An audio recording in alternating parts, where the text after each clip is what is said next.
I just want to thank everybody for raising their hand and participating in Global Entrepreneurship Week.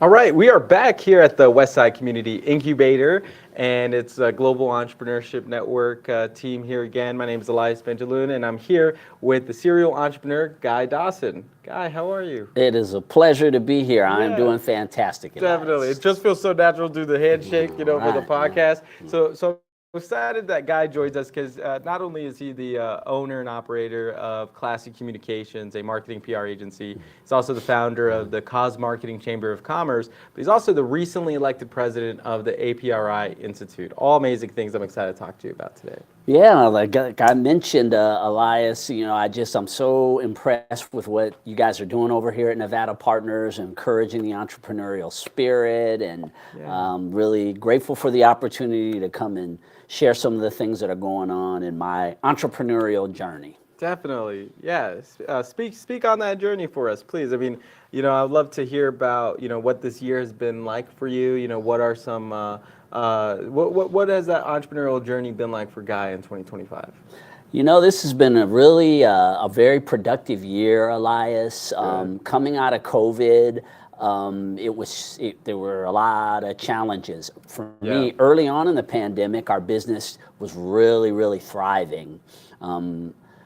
As things shut down and we adjusted to the online platform, I had a lot of prospects that were already in the pipeline, and I had existing clients. And so I was really our whole team, we were easily able to adapt and maintain our existing clients and take care of some new ones who came on board. The challenge was as the pandemic wore on, it seemed like it got more difficult. Yeah.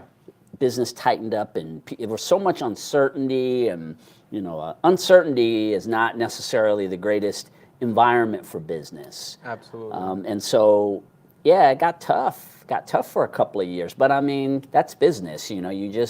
You got to learn how to ride out the peaks and valleys. And so leading 2024 was kind of the beginning of us really starting to hit our stride again, and people seem to be a lot more comfortable with moving around and doing business. And 2025, I mean, we've really, really started to hit our stride as a company, and we're ready to roll into 2026. That's great. Yeah, I can't imagine. I mean, you've been in the marketing industry for 2 decades, right? Yes, I'm almost on my 18th year running public relations and marketing company, Classic Communications. So this wouldn't be the first punch by the economy, right? You got through the recession, 2007, but COVID was still unique, though, in that way.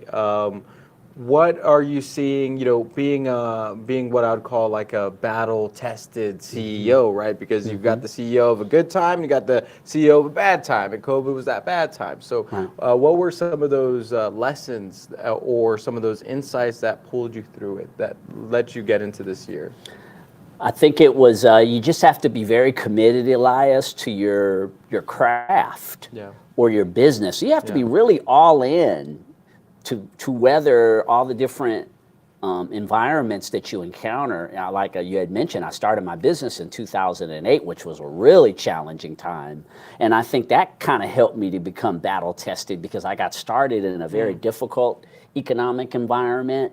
And so you learn how to adjust and ride it out. And your creativity as an entrepreneur, I think, really matters a lot when you go through something like COVID. Yeah. Because you got to find ways, I got to make it happen.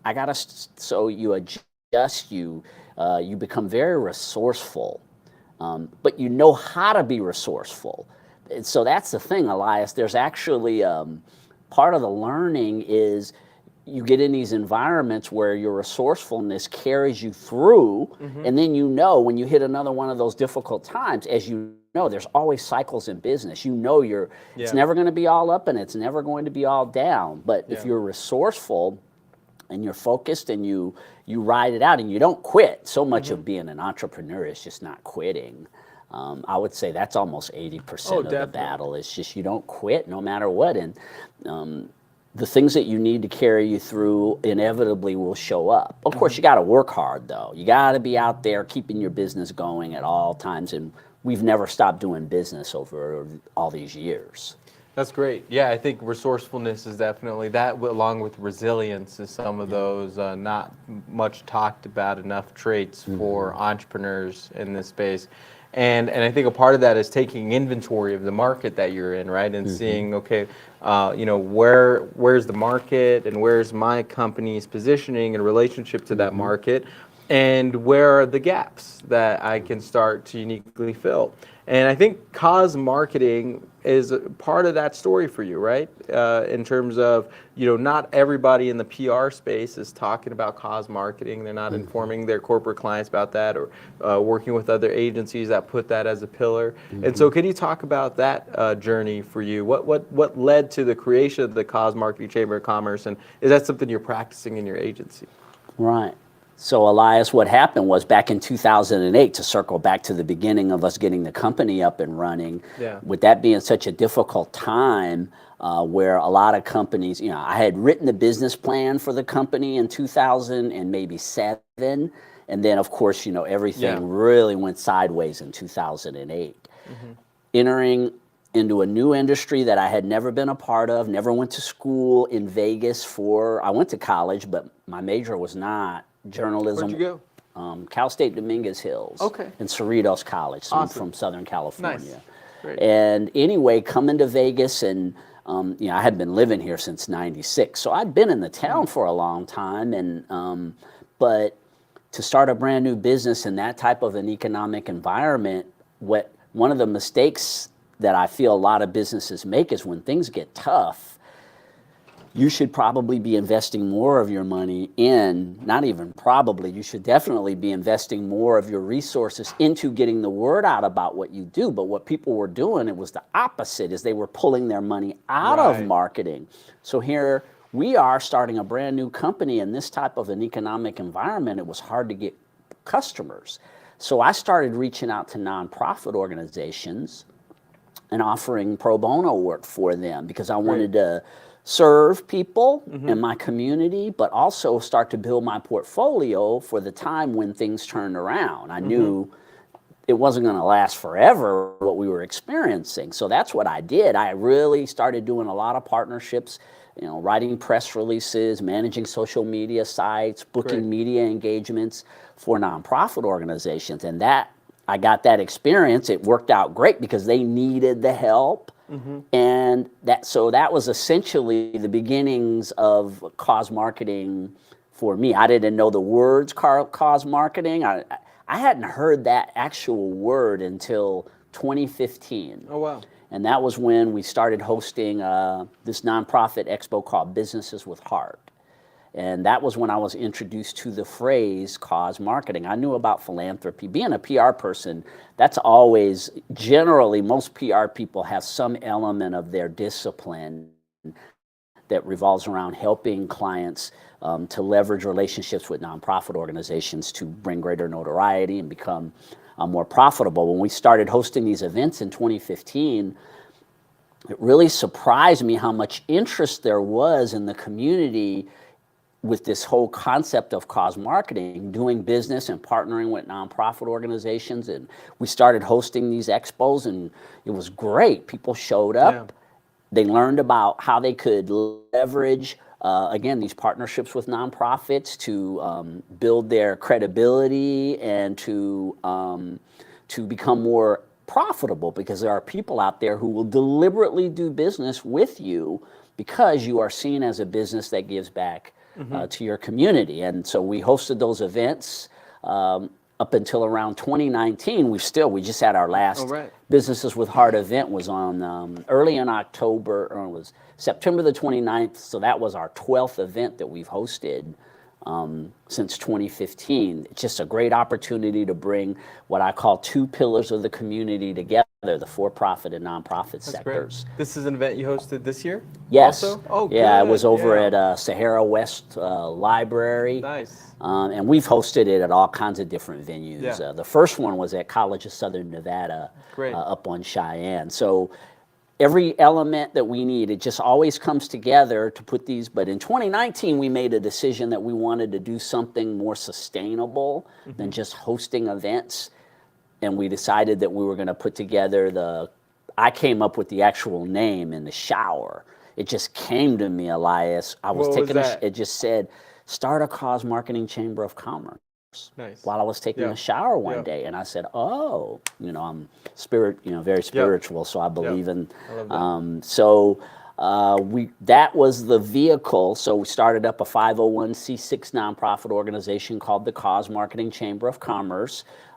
Essentially, we are connectors and educators to bring, again, what I call these two pillars of the community together to show how their partnerships can work very well for each side.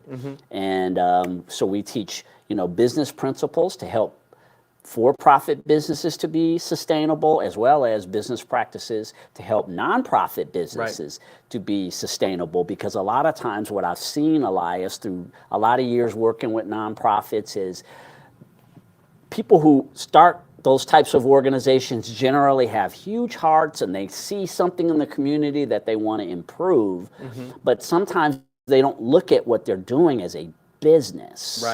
Right. And that's a mistake. It can be very challenging because it is a business. You need to have fundamental business skills in order to be able to make your nonprofit successful enough for it to provide the value that you want to provide. So part of our mission is to educate nonprofit organizations on how to run it more effectively. And we know the failure rate of small businesses is also really, really high. So it's all about, you'll get that type of education being a part of our organization. Yes, you'll learn how you can partner with the other side, but also just help with helping you to create a more sustainable business. Definitely. What are some cause marketing campaigns, either ones that you were a part of or that you've seen come through a chamber that you're really excited to share about? Yeah, well, we have a lot of different things that we've worked on through the years. We have give back events are huge for us. Yeah. So what we do is we find something that we're passionate about as a chamber, and as we go out in the community and we actually engage in the things. So we've done suicide walks, we've done a lot with Three Square. Right now we're getting ready to do maybe our 6th event with Opportunity Village, the Magical Forest, that big event that they have out there. And we just love doing that. It's so much fun. The kids are all having a good time. So we go out there and we do volunteerism, but we've done, different places. On one of our cruises, our chamber, we go on these cause and business cruises. Nice. And when we were on one in Hawaii about a year ago, we made a stop in Kauai. Okay. And right outside of the dock where the cruise ship was in Kauai, I walked off the ship and there was this little food bank right off the ship. So we ended up going into that food bank and bagging up a bunch of food for people, and we learned about how they were supplying, helping a lot of people on the island. There's always opportunities to serve. So we are always engaging in those types of things. But we've also had this cause and business education series that we've been hosting since it was 2020. And we got it started because, in 2020, all of a sudden we couldn't go out and do physical networking at all because everything was shut down for quite some time. Yeah, it was a really tough time for a lot of entrepreneurs, and forced a lot of people to move online. Yeah, so we started hosting these, cause and business education series when we'd have an expert in some industry. We'd do a Zoom meeting. We'd invite a whole bunch of people. Everyone was at home at that time, so we would get a great turnout for these presentations. And, they would get great education about how they could improve some aspect of their business. And that cause and business education series, we're still running those courses. We've had experts in real estate, in the cause sector.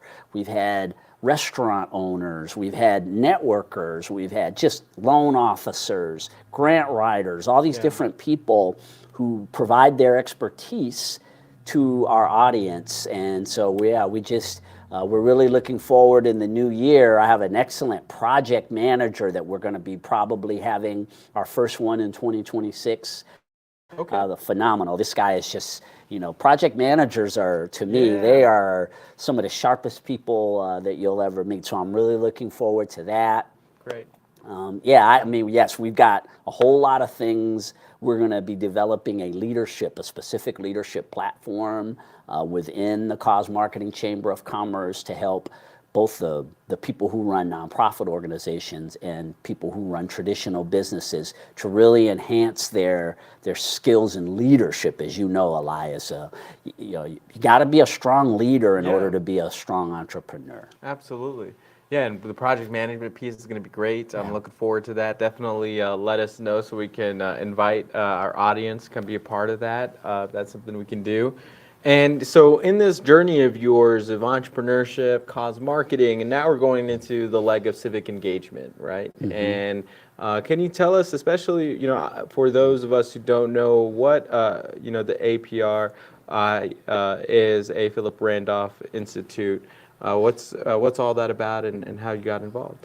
The A. Philip Randolph Institute is an organization that was founded by a man named A. Philip Randolph, and he was the first person to desegregate labor unions back in 1925. It's the 100-year anniversary this year of the establishment of the first African-American oriented trade union, sleeping car porters.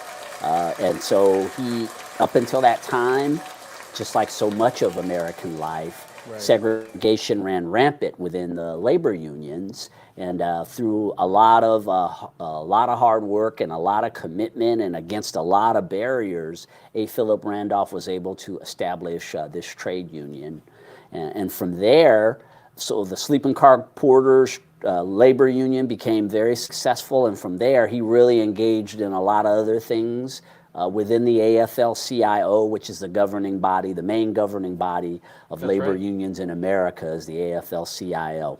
Did he help create the AFL-CIO? Is that what happened there? Or did the because a little bit of the history I read was that he was attempting to desegregate the labor unions and had a couple of failed attempts, right? Maybe it was like a couple of years of him working on this part of his career until he had that moment of success, which then he built on with marches, right? Yes. And can you speak a little bit about that? Yeah, I think he's one of the most underrated people in the civil rights movement. Yeah. He planned the March on Washington that happened in the 60s. He planned that in the 40s. As they say, timing is everything. So the timing didn't work out, but yeah, he was already organizing one of those in the mid-40s. And it took another 20 years before the timing was right and all the pieces came together, and we had but even that one, he was very prominent in the backgrounds in the establishment of the March on Washington, helping it to get up and running.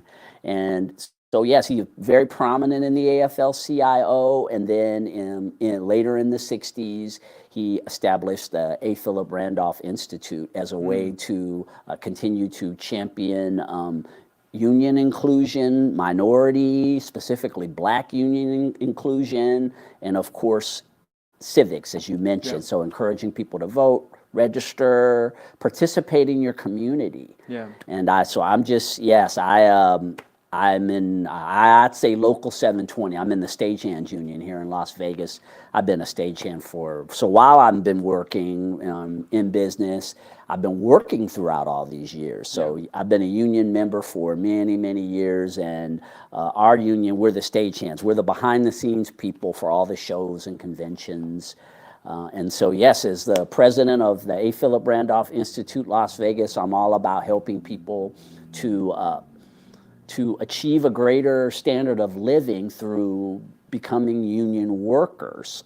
I mean, I'm a big believer, Elias, that unionism is a great way for a working person to go. When you look at all the benefits and having that collective bargaining ability that you have when you're working, you're a part of a union, there are a lot of protections that are really important, I think, and where we're having so much uncertainty in this country when it comes to health care and so many other things, the union is a good safety net for a worker to be able to have a good living, you know, raise their families and take care of themselves and buy a home. I was raised in a union family. My father was a member of the UAW. So, and I've been in unions on and off since I was 19 years old. So I'm a huge proponent of unionism, and the A. Philip Randolph Institute is something that we're very passionate about continuing to encourage people to consider being a part of labor unions.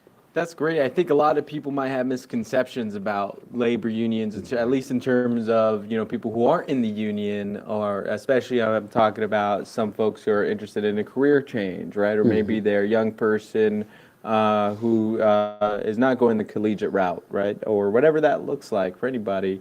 I think a lot of time when people think of the word labor and union, these are words that have a lot of added meaning in certain spaces that aren't relative. And you just said the stagehands, right? Like, so to make an example, like a lot of people might think a union job is only a construction job, or it's only the, maid service job on the strip. But actually, it's a lot of different jobs. Can you speak on how broad of an impact unions have across the different types of work? Yeah, there are unions for nurses. There are unions for office workers. There are Starbucks now is unionized. So there are, yes, so many fields out there. Air traffic controllers have a union. A lot of the government agencies have unions. So unions are a big part of the fabric of longshoremen, a part of the fabric of the United States.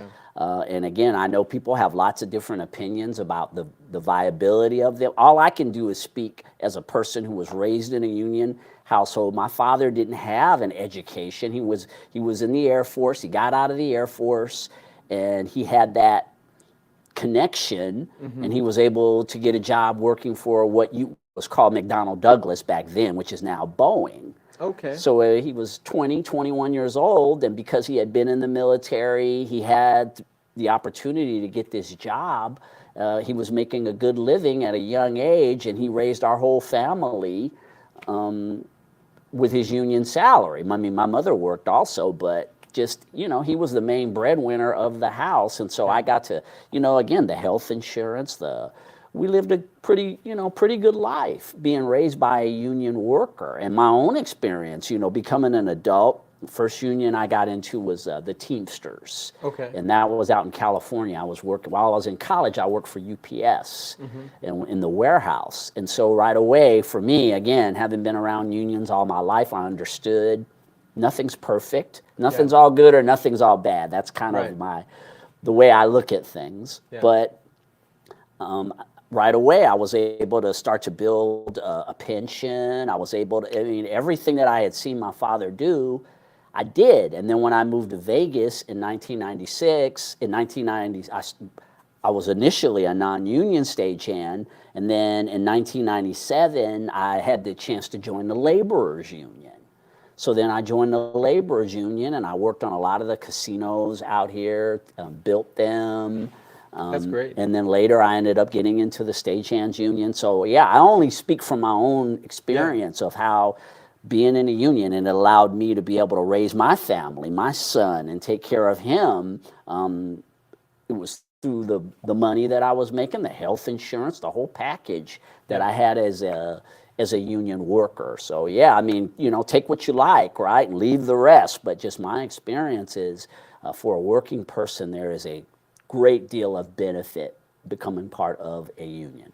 Absolutely. Yeah, I hear you speak on it, and I hear that it's been a real driver of the quality of life for a lot of unionized families. And bringing it back to an experience where I had, not a bloodline uncle, but an uncle who got cancer, and he was in the union, and he got, during that time when he couldn't go work, a lot of his, brothers and sisters in the union, went out of their way to lean in and support the family, and donations for the bills, and dropping off food for the wife and the kids and stuff like that. And so it's not just that driver of meeting your needs, but it's also a whole community you get to be a part of. Oh, the brotherhood. Yeah, and sisterhood. Yeah, so it's like your family. Yeah. So your family's your family, right? Everything might not be perfect with your family, but when it all comes down to it, that's your family. And yes, I've had so many great experiences being in the way we look out for one another. It's, yeah, you get that brotherhood and that sisterhood that comes along with being a union member, which that's an excellent point that you brought up that I absolutely have experienced. I mean, my union brothers, and I've known, 21, 22 years, I've known a lot of these members who are in my union. We've raised kids together. We've done all kind of things. That's great. And that's like a bond. Yeah, that's a very important, that's an excellent point that you brought up. Yeah, thank you. I mean, your community is the way to go. I mean, entrepreneurship is so tough, right? Yeah. Doing it by yourself is no way to do it. Looking ahead to 2026, what are you excited about? Whether in your business or in APRI or in the chamber? Yeah, I mean, I'm just super excited about the direction of so many things, Elias. I mean, I've been an entrepreneur since I was 11 years old. Nice. And now I'm 55 years old. So I've had a lot of experience in this space. And so you get to a point in life where you really see where all the compound interest of a lot of years of doing something. So as and that's where I'm feeling. I've started to feel that since my 50s. It's like, whoa, all these things that I've been learning since I was a little kid, starting my first business of mowing lawns and washing cars as an 11-year-old kid was the beginning of me developing a mindset of an entrepreneur. And it's like my knowledge base, it enables me to know how to do things and know how to work with the right people and understanding entrepreneurship entrepreneurship is a science. Yeah, absolutely. And so, I feel great. We have a specific project that we're working on as a company is that we are the public relations firm for the 50-year anniversary of the Roots celebration of Roots. That's great. Which was an epic book and miniseries that came out in the mid-'70s. And one of our clients is Dr. Maya Haley. She's the widow of Alex Haley. And we are going to embark on a huge celebration over the next couple of years of this, a very important part of American history. And our firm is going to be deeply entrenched in every aspect of, getting the word out about it. We've got a 12-city tour that we're developing. Nice. That we're going to be promoting. And of course, just our additional business. That's going to be a big chunk. The things that we're going to be doing specific to Roots, but then we have our fundamental business that we're also running. We got some great nonprofits. We just, Elias, signed a nonprofit organization called, National Youth, I can never remember the A, but it's a nonprofit organization. Sorry, you guys, I'm not doing a very good job of promoting. We needed some talking points. We're doing this without talking points. I need to work on my talking points. But it's a wonderful organization that encourages people to be foster parents for children. Great. So the whole premise behind this nonprofit is that there's a lot of kids out there who need foster parents. Child Haven generally has more kids in it, which is sort of the facility that they put kids in that are in the system here in Las Vegas. It's always overpopulated. Yeah. And there are so many kids out there who need foster parents. And our job working with NYAP is going to be to help show people the value, specifically in this holiday season, Elias, we're working on the gift of being a foster parent. And what a gift that is to a child, and what a gift being able to be a foster parent is for you as the foster parent, because you've got this person in your life that can really enrich your life. So as a nonprofit organization, our job is to get the word out about this organization and encourage more people to work with foster kids. Yeah, I think that work is so important. Homelessness is on the rise in this nation. Yeah. There's segments of homelessness that are on the rise as well, including youth homelessness. And in Southern Nevada, there's at any given time 500 unsheltered young adults on the street. And there's a lot of different factors for why that becomes the case. And one of those factors is one is an experience of abuse through the bouncing around of the foster care system and these clinics that are overwhelmed, right? Running away from that system. The other one is graduating and or aging out of the system and without the resources. And so there's a lot of work that needs to be done. But when I think about the work that can happen, like that gift is a huge gift, not just to the child and to the family or the parent, but to society, right? Because of all of those great things that child can go on and do versus the environment that's being molded in. So when I think about our city, and I wonder what you think, Guy, the playground of billionaires, right? Like the world's richest and most elite, rent out our city for Formula One. Keep doing that. It's fine. Keep spending your money here. Absolutely. But it's just, it blows my mind. And I know, so many of us who think about this, it blows our minds. To think about, like, how are we in a billionaire playground city, and then there's like 500 young adults that are homeless, and you take, I'm not even taking all of homelessness, but this idea of it takes a village to raise the kids. Where is this village when we have so many kids on the street? Yeah. Oh, by the way, I remember the acronym now. Yeah, okay. It's National Youth Advocacy Program. Great. Is the name of this nonprofit organization. I'm so used to using acronyms, but I want to make sure that I give them their shout out. Definitely. But specifically when it comes to homelessness, especially with the young people, and we are having, I guess, an epidemic problem with homelessness all over America. Yeah. I think it's probably been accentuated because of the pandemic definitely, I think, fed into it. Yeah. And as a Chamber of Commerce, we've done events. There's a nonprofit organization here in town called Street Teens. And this organization is all about helping kids, as you mentioned, who become homeless for lots of different reasons, as you had talked about, for why a person or a child in particular becomes homeless. And so they're all about advocating and creating better environments for homeless teenagers, trying to steer them in the right direction. Another thing that you touched on that I think is really important that relates to homelessness is that the incarceration rate of children who foster out, as you had mentioned, so the kids in the foster care system for maybe their whole life. Some kids, they go in at 2 years old, no one ever adopts them through their whole life, and then all of a sudden they're 18 years old.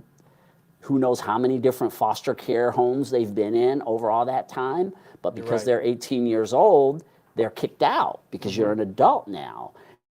And that causes the incarceration rates of people who foster out are just astronomical. I can't give you the exact number, but they are well above 50%, probably in the 60 or 70% range of people who become incarcerated. I wonder, you might have your own data that you've looked at, or maybe even some gut feelings or experiences on this. But in the work that I've been doing, talking to some young folks who've aged out of the system, or talking to folks who've been formerly homeless, or when I think about who we're competing with, and what leads to incarceration is when money is tight. When you can't afford to buy food or buy yourself shoes or take care of the thing mom was nagging you about, the opportunities on the streets are not the legal opportunities, right? It might be an entrepreneurial spirit, but it's being,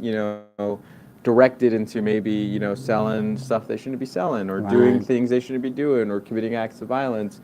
And I really struggle with that because, like you said, we can create an environment where there can be other options. And if we can get those options into the hands of people faster, then that's less lives harmed, or less lives hurt. And so, what are your thoughts on that? Like, how do we, like you said, so people are coming out of the foster care system, struggling now to, meet their own needs.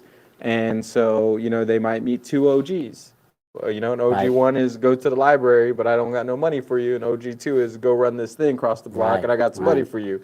And that's a story that I see repeat itself over and over again in terms of the foster to reincarceration. But is that kind of similar to what you've been seeing? Or I think the mentorship, especially for the younger people, Elias, that used to be a much bigger part of society in the past, was that you mentored young people.